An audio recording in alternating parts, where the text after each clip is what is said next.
Sige, so, ito naman. An aluminum rod is rigidly attached between a steel rod and a bronze rod. Axial loads are applied at the positions indicated. If P is equal to 20 kilonewtons, determine the stress in each member. So, by the way, ito pala, ito yung steel rod. And then, ito naman yung aluminum. Tapos, ito yung bronze. Aluminum rod kasi is attached between a steel rod and a bronze rod.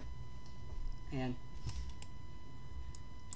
So, yung first natin gagawin is by the conventional solution talaga na magka-cut tayo. But meron din tayong solution involving the axial force diagram, which is, personally, yan yung ginagamit ko dati. So, yung approach talaga natin dyan is first, establish muna natin yung equilibrium. Notice na meron tayong 4P to the left, ito naman 2P to the left. Ito P going to the right. So, essentially, 4P plus 2P, meron tayong net force na negative 6P. And then, P going to the right, parang plus P. So, magiging negative 5P. Ito yung net force. Net force going to the left. So, hindi pa pala in a state of equilibrium yung figure natin. Since merong net force. Kailangan yung net force equal to 0. Ayan, meron siyang 5P. So, ibig sabihin pala, itong wall, kung saan naka-attach yung members natin, meron siyang reaction. May reaction na lalabas dyan. Ito na lang. Let's say, ito yung reaction.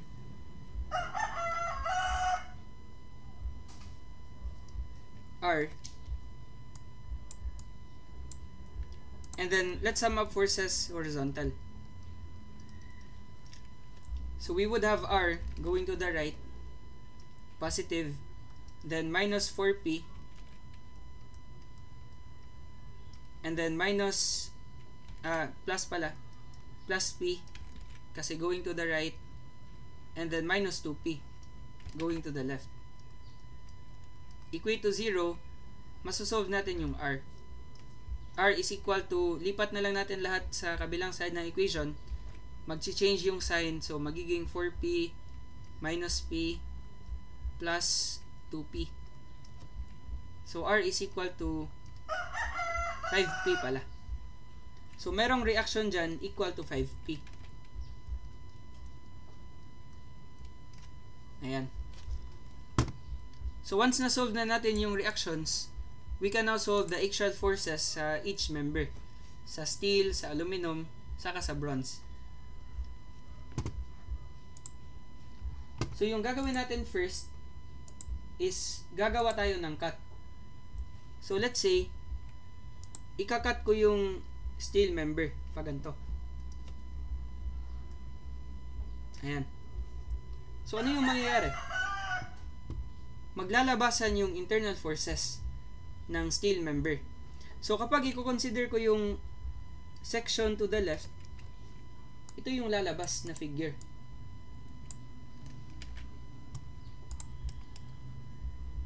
Paste ko na lang dito Ayan. Ito yung lalabas na figure. So, itong P steel, yan yung reaction ng steel member. Ito yung magsisilbing axial force na dinadala ng steel. Now, di ba, meron tayong left side ng section, meron ding right side ng section. Essentially. So, sa left side ng section, hindi pa kasali yung 4P kasi in-apply yung 4P sa point na to. So, sa right side ng section siya ma-apply. So, para sa right side ng section, ito naman yung lalabas. Pakita ko yung cut Ayan.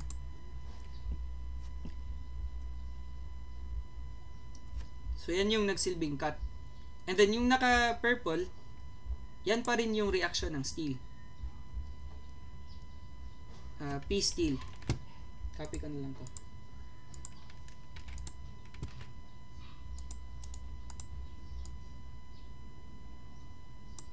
Ayan. I hope agree lang sa figure. So kapag ito yung cut mo, to solve this force, you can consider the left side or the right side. Now, dito na lang ako sa left side. Kasi kaunti lang yung forces. So, yung P still pala, summation tayo ng forces along X. We would have 5P to the right plus P still to the right din equal 0. Now, always assume lang na tension yung lalabas na internal force. Para kapag negative siya, alam mo na compression yung dinadala niya. So, P still pala is equal to negative 5P. Ayan. Kasi pag ilipat mo yan sa kabilang side, negative na yan.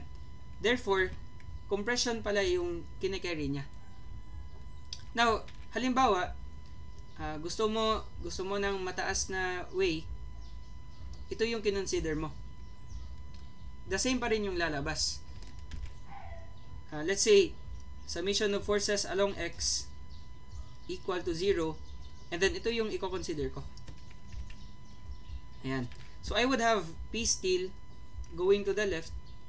So, minus. And then, minus 4P. Yung nakakulay red. Then, plus P. Tapos, minus 2P. Ayan. I would have P still. Equate pala to 0. So, lipat mo na lang yan sa kabilang side. Magiging positive na yan. And then, minus 4P minus 2P. Magiging minus 6P plus P. We have negative 5P. So, diba? Same lang. Kahit saang side ka ng cut. But again, mas maliit yung solution kapag yung left side. So, ito na lang. Negative 5P na lang automatically. So, yung kinikarry pala ng steel is 5 times of the load. So, yung load natin is 20 kilonewtons. Substitute mo lang yan for P. So, we would have for steel, ayan, stress equals force divided by area. So, 5 multiplied by P, 20 kilonewtons. Multiply this by 1,000 para maging newton siya. Para MPa yung lalabas. And then divided by area ng steel, which is 500. Ayan. So, 5 times 20E3 divided by 500. So, 200 pala. Yung stress ng steel is equal to 200 MPa. Ayan. And then, this is a compressive stress. Now, pwede mo ilagay yung sign. Diba, negative 5P yan, pwede mo lagyan ng negative dyan.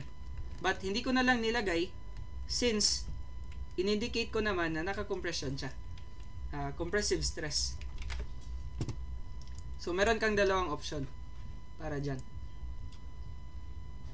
Sige, so, tapos na tayo sa steel.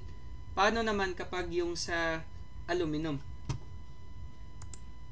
Now, para sa aluminum, let's say, ito na yung magiging cut natin. Ito man yung cut para sa steel. So, para sa aluminum, ibang cut naman to reveal the internal force. So, let's say, somewhere sa gitna niyan. Kahit saang point. Pwede dito, pwede dyan. Ito na lang, kasi ito kasi yung naka-animate sa figure na. Ito yung naka-animate sa figure na nandito sa PowerPoint. So, kapag ito yung cut, ito yung lalabas. Ayan, para sa aluminum.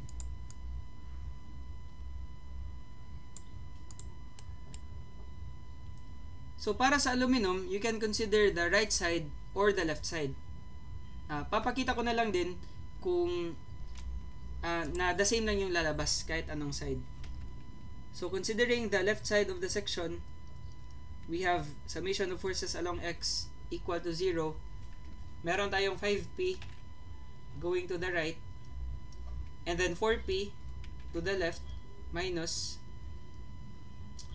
Tapos, force ng aluminum to the right yan. So, plus PAL equals 0. So, yung PAL pala would be equal to, lipat natin yan sa kabilang side. Opposite na yung signs niya. So, minus 5P plus 4P. Ayan. Now, negative 5P plus 4P, we would have negative P or negative 1P. Ayan. And then, considering the right side naman, summation of forces along X equal to 0, we have PAL to the left. Again na, bakit to the right yan? Ito naman to the left. Kapag ito kasi yung cut natin, tensile force yung inassume natin na lalabas. So, away from the body. Ito naman, away din from the body. Since ito na yung body natin. So, tensile forces sila, essentially. So, minus PAL, then plus P, tapos minus 2P, equate to 0. So, PAL, lipat mo na lang yan sa kabilang side. This would be equal to P minus 2P. P minus 2P, this is negative P. Ayan. So, notice na the same lang yung lalabas. So, compressive stress pala din yung kinikerry ng aluminum.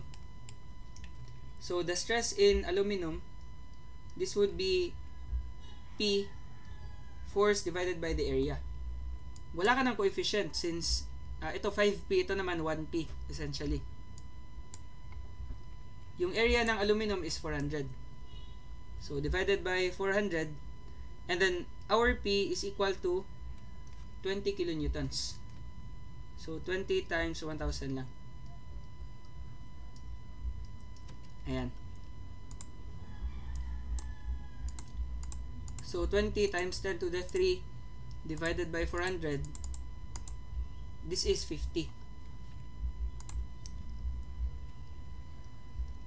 50 MPa.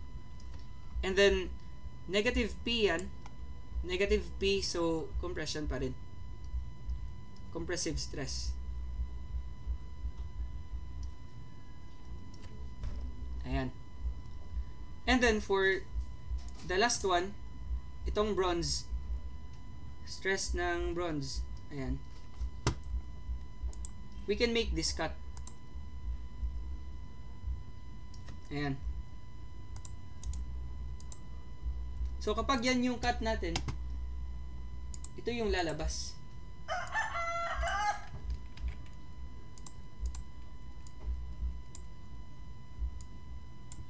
Copy ko na lang.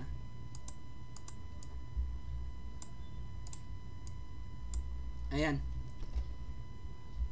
So, notice na mas madali yung equation kapag itong section na to, yung to the right, yung i-consider natin. Instead of this one. Marami kasing forces dyan. So, di ko na lang ipapakita. You can try it yourself na lang. Summation of forces along X equal to 0 para dito na lang. So, I would have PBR minus, since to the left, then minus 2P equals 0. So, yung PBR, lipat na lang natin sa kabilang side ng equation. We would have PBR equals negative 2P. So, ito na yung gagamitin natin. So, stress in bronze, this would be equal to 2P. So, P is equal to 20 kN, 20 times 1,000. And then, divided by area ng bronze is 200. Ayan. Equals 2 times 20 E3 divided by 200. We have 200 MPa.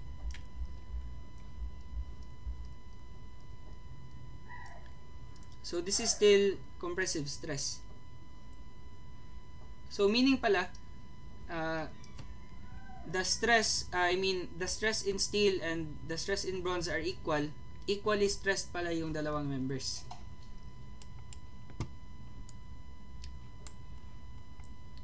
Now, ito yung first option mo kapag gagawa ka ng cuts. Now, ako, mas gusto ko yung axial force diagram. So, paano yan? Paano magagawa yung axial force diagram? Ito yung convention.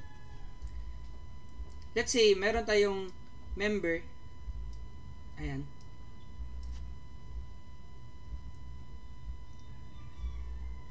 Notice na if I will apply a force to the right, ayan, from left to right yung axial force diagram natin. If I will apply a force to the right, then this member is subjected to compression. Kasi di ba acting yan toward the body. And then kapag to the left naman, this member would now be subjected to tension since this force is pulling away from the body. So lagay ko na lang ito yung tension, and then draw na lang ako ulit. Ito naman yung compression. Ayan. So meaning pala, kapag yung force is to the left, this would indicate tension. So parang positive yan. And then ito naman negative kapag to the right yung force. Now, para sa axial force diagram, we can draw a zero line. Ayan. Where upward is positive, downward is negative. Now, upward just means tension, and then negative naman means compression. So, kung titingnan mo, sa point na to, merong 5P applied to the right. To the right, compression. Diba? So, bababa tayo ng 5 units. So, from 0, baba ako ng 5. This is negative 5P.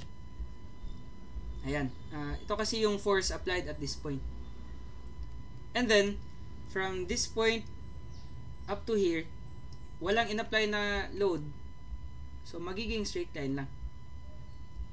Pero, sa junction point ng steel sa aluminum, merong in-apply na force na 4P. Now, 4P to the left, essentially tension. So, mag-move up tayo by 4. So, from negative 5P, move up tayo by 4. From this point, ayan. What is negative 5P plus 4P? Diba, magiging negative 1P. So, negative 1P yung height dyan. Ayan. And then, draw ng straight line ulit since walang loading na in-apply dyan. But at the junction point ng bronze sa aluminum, meron nang in-apply na load. So, this is P. Saan nag-a-act yan? Diba, to the right. So, to the right, compression, we have to move down. So, from negative 1P, move down tayo ng 1 unit, minus 1P minus 1, we would have negative 2P. Ayan. And then, draw tayo ng straight line ulit kasi walang change in the axial loads sa points na to. And then, dito naman, merong 2P. Tapos, to the left. To the left, positive, we have to move upward. So, from negative 2P, move up by 2, magzi-zero na siya. Ayan. So, yung maganda sa axial force diagram is match-check mo din kasi kapag 0 yung lalabas sa pinakadulo, at both ends, essentially, magsa-start siya from 0 and then it would end at 0. So, kapag nag-0 siya dyan, tama na yung axial force diagram mo. So, ano yung ibig sabihin ng axial force diagram? Notice na ito yung nakakover ng aluminum. Yan, itong range na to. Ito yung nakakover ng bronze, and then ito naman yung sa steel. So, yung force ng steel is equal to 5P. Ayan, ibahin na lang natin yung kulay. Ito yung sa steel. And then, sa aluminum naman, magki-carry siya ng 1p. This one, 1p. And then, yung bronze, magdadala ng 2p. So, lahat ng signs, negative. So, compressive lahat ng stress or compressive lahat ng forces. So, di ba? Ito yung 5p. Yan. Ito yung 1p. Diba? Meron man yung 1 dyan. And then, ito naman 2p. So, 5p. Ito pala. 5p, negative p, saka negative 2p. Ito yan sila. So, I hope na gets lang yung axial force diagram. Mas maganda to pag mas gusto mo ng efficient solution.